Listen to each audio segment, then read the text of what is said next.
G'day, Michael. Good to see you back, mate. Andrew, how are you? A lot happened since the last time we were on. Federal elections over and dusted now, and we're starting to see what's happened. Our concerns around tariffs have only been exaggerated. The 90 quick deals are down to looking like it's only Japan at the moment. But a lot of things have changed. Why don't we just talk about some of the things that are changing, but not greatly, and they are changing in a way which is uncomfortable for Australia and agriculture. And I guess the one that jumps to mind is the Murray-Darling Basin. Last year we were at 77% capacity, this year at 55%. We've got dry the cropping areas, southeast, dry soils desperately need to irrigate. South Australia, New South Wales and Victoria, livestock, desperate need to irrigate, but we've got prices between $2.50 to $3.50 for megalitres of water. In the Southern Darling Basin. It's worrying, isn't it? No, it is. And I think the long-term forecast, the one that was just released by the BOM, looks positive. Yep. It's pretty similar to what we've had behind us. Yep. So what are we, halfway through winter? Yep. Things are, I don't know, in the Melbourne area, but in the area where I live, we'd be 70% deficit in winter rainfall. Yep. So that's pretty common around Victoria. Yep. Northern New South Wales seems to be the only place that's pretty good, and Western Australia, I think. Yep. South Australia's in a really dire situation. Yeah.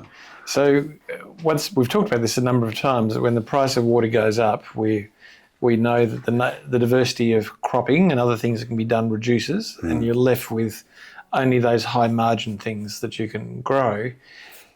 It's not a good sign for our cropping industry, is it? No, well, I think, look, Australia produces about 42 million tonnes of coarse grains. Yep. So that will probably come back by about a third, yep. I would imagine. Depends what happens in Western Australia in the end. Now, Victoria and South Australia account for a very small percentage of the total Australian crop. So. Yep. But if you look at a world situation, there's an oversupply. Yep. So that has pressure on price. Yep. So we've got a situation in Australia where farmers are increased costs, power, fuel, inputs for crops, and then we're going to have a price squeeze. So that's going to make it really challenging. Yeah, it makes irrigation inaccessible, doesn't it? Yeah, no one can afford to buy that on top of it. No, that's right. And then you've got the soft fruits. Again, Riverina area, those sort of areas where the soft fruits are, the Shepparton areas, they're not full of water either, are they? No, and they're in a similar situation. So I think from a labour point of view and a input point of view, gone through the roof. And once again, we've labour got costs up 23%. Yeah, and then we've got power costs up 19%. So all these things add up. And then we've got price pressure at the supermarket, so at the other end. So we've got an interesting world, haven't we? We've got new federal Labor government who's come in. They are not surprisingly being a Labor government employee-centric, so we've seen an expansion of rights and entitlements that exist there. We've seen the recent wage rise that came through on 1 July for all award-based employees. Not a surprise, but it's not low either. No. So what we can see is over the next 3 to 4 years, an accrued growth on base wage of somewhere between 13 to 14%. Because if we look at it as a compounding amount, our industry, although it's incredibly efficient in Australia, is still being met by the usual cost of logistics for export, but also these very high power costs, increased labour costs, and of course increased inputs, because many of those inputs are imported outside of Australia. So it's going to be a tough time, isn't it? And we come back to this thesis we've had before that small farmers are in a really difficult position, aren't they? Yeah, and it's the increase in costs is going to kill them. Yeah. So, and if you've got price pressure on the other side, it doesn't help. So for water, bit of a bleak picture, I think, going forward. And for those people who rely on irrigation, except probably in northern New South Wales, but for everybody else, there's not going to be a lot of people, like people doing cotton and stuff, are going to be cringing. Well, we've talked about those numbers before. Yeah. Once you get past 350, it gets, in an annual cropping sense, it gets very difficult. Yeah. And unless you're getting yields at the other end in the cotton industry, for example, or the even in the horticultural industry, you need yield because you've got high water price. Yeah. And I guess that comes down to the price that the forward contracts would be looking pretty ugly at the moment, wouldn't they? They are. Yeah. So, All right, well, look, that's sort of water. We've knocked that around for a while. The election did produce, as I said, and will continue to produce employee-centric legislation that's coming out that's highly protective. So that's one issue that sits out there. But for you and I, the issue that sits out there and is all across the press at the moment is the issues of Fair Work Act breaches with the underpayment of people. And we're particularly seeing it in regional Victoria because there's a low number of workers. We're seeing it because the Labor government and the Liberal government are all lining up together with the Nationals to say we don't like immigration. Unfortunately, the people who work in those areas, if I look at food processing, any form of food processing, if I look at any form of manual handling-based picking, the percentage of people undertaking that work are well over 50% migrant-based. They're inclined to be, for the more seasonal work, backpackers. So they're the least qualified, least skilled, less driven people you could have. So you've got this huge problem of requiring a whole mass of people, the government resisting bringing people to actually do the work, having no local people to do the work or who will do the work. And you've now got the imposition of these dodgy labour hirers who are coming in, who are trying to take advantage of it and ripping everybody off in the process. In all states and territories now, there is regulation around labour hire providers, but that doesn't change tricky characters trying to do tricky things. And when a farmer's desperate and needs 10 pairs of hands, if you can get them 10 pair of hands, they'll pay for it. Yeah, and the dodgy operators, as we know, they're the ones that are causing the harm, but the regulators are after them and really chasing them down heavily now. Yeah, and it's interesting. So in the last 3 years, we've seen the introduction of the criminalisation of wage theft. Wage theft is the intentional payment of somebody less than their award entitlements, or as commonly happens in franchisees and on farms with dodgy labour hirers, they sell you out at 10, but they take a $2 clip on the ticket on the way through. Those are all criminal acts now, so it's very clear about it. That legislation changed, particularly after the 7-11 series of cases where franchisees were using migrant kids to work in places and paid terribly. That's existed in the soft fruit industry forever and a day, that type of behaviour. But we still see the presence of a number of unregistered or registered dishonest labour hirers peddling cheap labour, using buyback, payback for requiring monies to be paid back for any visa-related, which is a criminal offence, which is a breach of the Fair Work Act. It goes on and on and on. Yeah. But you've been involved in an industry. You very quickly realised that the skill was to actually stabilise your workforce, wasn't it? Yeah. So, and then take control of this yourself, which was no mean feat. And I can imagine that a lot of smaller farmers would shy away from that because there's so much compliance and regulation. But in the bigger outfits that we were managing, we just found it was easier to take control of that ourselves and be responsible for it. It's hard, isn't it, when you look at cash flow? And I know cash flow is slightly different in a farming sense than a professional service business. But for here, the answer is really simple. January, February, I just burn cash because we don't have the production. We're in fact, January for the first 3 weeks, the level of production we have doesn't even begin to meet anything above wages. So sometimes it's beneath wages. Don't worry about overheads. It's less than wages. And it makes your heart beat, like you have to save up for it and be ready for doing it. In farming, where you've got seasonal work, where you've got maybe 2 crops sometimes a year, maybe only 1 crop, and then there's this very intensive period of 3 months, it's hard to get that regular staff, isn't it? Yeah, that's right. And you've got to remember that the whole season, and some of these seasons can be 90 days, or 120 or up to 180 days, that a lot of the money goes out front. Yeah. And then you've got huge money at the end coming in for labour as well, and packing costs and everything else. So it's a continual thing, and the income at the other end's got to be secured. So I think if we come back, I know it's thematic of what we've talked about for a long time, and we're not trying to push the small farmers out, so please don't think that. No. But it's incredibly hard to be a small farmer now, you know, with the knowledge around automation, technology, cash flow maintenance, capital, you know, sustaining capital, managing bankers. Farming is one of the most complex industries there are, but it's also beset by the greatest amount of variables of any industry, which you can't predict. You know, my father's expression of, you know, you've got two hands, my right hand things I can control and my left hand things I can't control.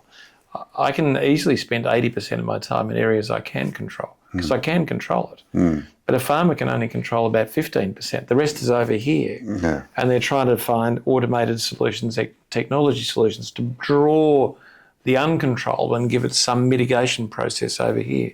So being a small farmer in this environment with water where it is, where labour costs, inputs and a crazy market, it's not easy, is it? No. And we keep talking about the input costs, and part of that input cost is power as well. Yeah. And power just keeps going up. Yeah. And I think, you know, you look at pack sheds, you look at irrigation pumps, all sorts of things. And there's a lot of ingenuity going on out there with solar pumps and everything else to try and change that. But you know, that's happening very slowly. Yeah, it is inevitable, isn't it, that the world you live in presages change. It requires you to change. And Australia has been unfortunate in the sense that it's never had enough labour. It's always struggled with power. It's always struggled with water. And what it's built is an incredibly efficient farming industry around it. And our farmers are very efficient and very innovative. Yeah. And that's, you know, that the Europeans and the Americans say that about the Australians. So we've got to tick that one off and say we've done well there, but we're still not at a point where we can wipe labour out. And I guess the last election brought home to me that there are no advocate for farmers in a true sense. Let me just explain. I mean, from meeting you, we've known each other for years, and I'm not a farmer. I can't grow a tomato in the backyard, okay, so I don't want to pretend. But I always look carefully at the policies that are coming out, and I look at the Liberals and they have no interest in farming and they don't understand input costs and they don't care about logistics costs and they're not that worried about export. Not because they're bad people, but it just doesn't buy a vote. And they didn't have any great policies. They didn't have any policies last election, so they weren't really doing anything. But the National Party is the place you'd think you go, but they're sort of living in a world that's 30 years ago. Once again, do they understand input costs? Yes, they go on about power, but do they then try and prevent innovation around power? So they're in this resistive place. There's not a positive voice, a powerful voice that says, look, we need migration. We need to generate in the country alternative methods of power, which is cheap. We need to look at a better method of water allocation. You know, there's no one doing that. They're just saying no. Yeah, but I think it's representation too, Andrew. So if you looked at the map after the last election, and most of Australia was red. Yeah. There wasn't a lot of blue or green. But there's no alternative. No. You know, if I was a farmer and I was looking at the national parties and Liberal, I'd be dismayed. I'd be wondering, you know, look, where is the financial, where is the support of me as a farmer? What are you going to do to help me actually produce my crop, to increase my efficiencies? Because the only thing that holds me back is a huge ocean that sits around me that's expensive to move in, and a continent that it's not kind to you. So farming's hard here. I'm good at what I do, but I'm not being helped. And there must be a greater constituency in the farming industry, and it must start lobbying in a different way to get an outcome which is real for it, because it's not being represented in the political discourse. No, I agree with that. And, but I think it's out there and people are trying, but it just hasn't got a force behind it. And it bleeds into probably our last major topic, I guess, which is tariffs, which, you know, we predicted chaos. We could never have predicted how much chaos, could we? You know, as we sit here today, and by the time this comes out, we'll find out that Japan really hasn't signed a tariff agreement with America, I'm quite sure, and there's still disagreement. But I'm told it's signed, but nobody's seen it. There's almost no trade agreements that exist around the world, but on some basic data, America is still wildly the most productive place in the world. It's much more productive than Europe as a whole. It's an incredible source of energy and power in driving production, including in farm and agricultural production. But the method of tariff development is essentially political. It's not built around the norms that you expect in tariff development of saying, well, we import much more than you, therefore you're going to pay a price. You'd think that's where it was, but look what the problems of Australia has had. What we're seeing, though, for Australian life has been really, it's daunting because there is no certainty. But what we are seeing is that significant tariffs will be imposed in places which will create remarkable opportunity, like China and like Brazil. And both of those are political issues more than anything else. Yeah. China, interestingly, has started dumping its bonds, so it's dramatically reduced the amount of American debt that it holds. Its participant in BRIC now to set up a trading bloc which excludes America quite intentionally, and so the trading currency of that will undoubtedly be Chinese currency. China has engaged both Africa and Asia very strongly. Once again, unquestionably in 5 years' time, the trading currency will be Chinese, not American. America has a debt which is well over 120% of its own GDP. So it needs to keep trading currency to stay viable. It's bankrupt effectively if it loses that currency. And I don't think there's any doubt by the time this comes to air, which will probably in a couple of weeks' time, and by our next one, we'll see bond value decline. And at that stage, America's in pretty deep strife. But what does that mean for Australia? Well, it may affect our currency. Our currency may go up, which is not attractive in export. But for our produce, Brazil, major meat producer, significantly the largest competitor we have. There's Canada, us, Brazil, into America, and America is a huge market that consumes an enormous amount of meat. Correct. And our meat is of a higher quality than that which is produced. It's a great opportunity, and we just see, as you and I are speaking today, we see our Prime Minister agreeing to drop the alleged ban on American meat, which is really a hygiene issue, not a ban. Yeah.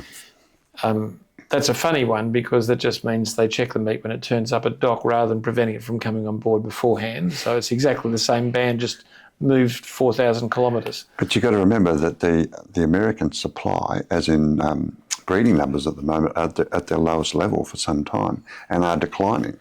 Yeah. So there's not a lot of export happening. We're not going to be importing. No. It makes no difference. We won't be importing any American meat. But the Australian market has gone higher again, as in shares that's gone to America. So really, at the moment, we're benefiting. We're going to benefit in a huge way, and not only that, we're going to benefit in price. Yeah. So we'll benefit in volume, but we'll also be able to benefit in price, which I think's. And the other part, of course, is China will be resisting America, who is a major America exporter to China. So once again, that market opened up only a year or two again, but it's going to blossom. And again, for all our meat products, not just for and meat. You're seeing the same thing in the oilseed market. Yep. There's a glimmer of hope that will come back into China as well. Yeah.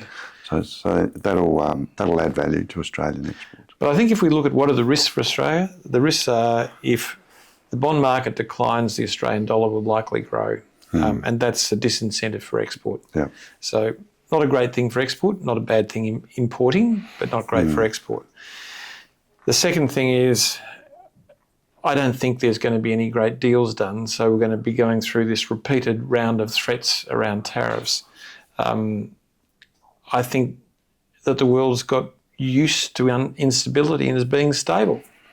So, well, you saw that in the reaction in the share markets. Originally when he started, everything dropped, and then it's come back to a level now, and it's sort of any news is sort of news. It's not good or bad, and things. I think they've got used to the stage that it doesn't really matter. No. That until something really does happen, they're not going to react. So they're not going to react to rhetoric, which is nice. So in some ways, there is a new stability in market, isn't it? There's a recognition. The tipping point. The tipping point is the bond market to me. The tipping point is you're seeing inflation go up to 2.7 in America, and it's going north, not south. If there's any intervention in the central bank, that will blow the bond market. So if they got rid of Powell, however they do it, and they try and push down interest rates, the bond market will just go through the floor. And at that stage, the consequences for America are horrible. the consequences for us are much stronger dollar, maybe, but huge world volatility. Not a great place when you're buying forward contracts, and farmers rely on forward contracts. No, that's right. So it'll be currency stability will be a really big concern for all, particularly in the grain market. So look, we're here on camera. What are our predictions? The next time, not this time, but the time after that we come back, how many trade deals do you reckon America will have done? Probably not many, I wouldn't have thought. We're on the same. We're both here. I reckon it'll be under 10 deals have been done. So the Vietnamese one was close, and then the Vietnamese said, we haven't done that deal. So remember, that deal was done 2 weeks ago from when we're talking. They say they've done a deal, a huge deal this time with Japan. Japanese aren't agreeing that they've done that deal. Right. So who knows what the deals are? What we do know is Australia is in a vulnerable position because of AUKUS and the submarines. Albanese desperately wants a deal. It's a political deal he's got to do. Yeah. And he's got a huge pressure from gas, steel, aluminium saying, please do a deal. We can't be burnt because America's a good market to us. So maybe by the time we come back, my prediction is Australia will have a deal. Right. Well, that'll be nice, and it'll be good settling for everybody. Yeah, it doesn't matter so much about the rest of the world. I don't think the rest of the world are going to come to a deal. And when you're threatening to ban the citizens of 32 countries, there's 32 countries you're not going to do a deal with very quickly. That's right. I think it's a highly unstable time. Water market, next time we come back, prediction? I'll be up. I predict rain. I'd actually put feathers in my hat and dance at this stage if I could. I reckon we're going to see some rain. The bomb says we're going to see some rain. Yeah, it's got to be a pretty good spring for that to increase. Yeah. And I'm an optimist. Yeah. So, but the weather forecast at the moment is not really giving me much. Yeah. And look, my other prediction's this. I think we're going to see this crackdown by the Fair Work Ombudsman across farming. I think we're going to see a surge of prosecutions out of that. And we are going to see more traditional labour hire understanding the market that does exist and getting involved more. So we'll see more established labour hire. We've seen it already throughout the meat processing industry. It's quite stable now. And you don't see that level of underpayment occurring at all in the meat industry now.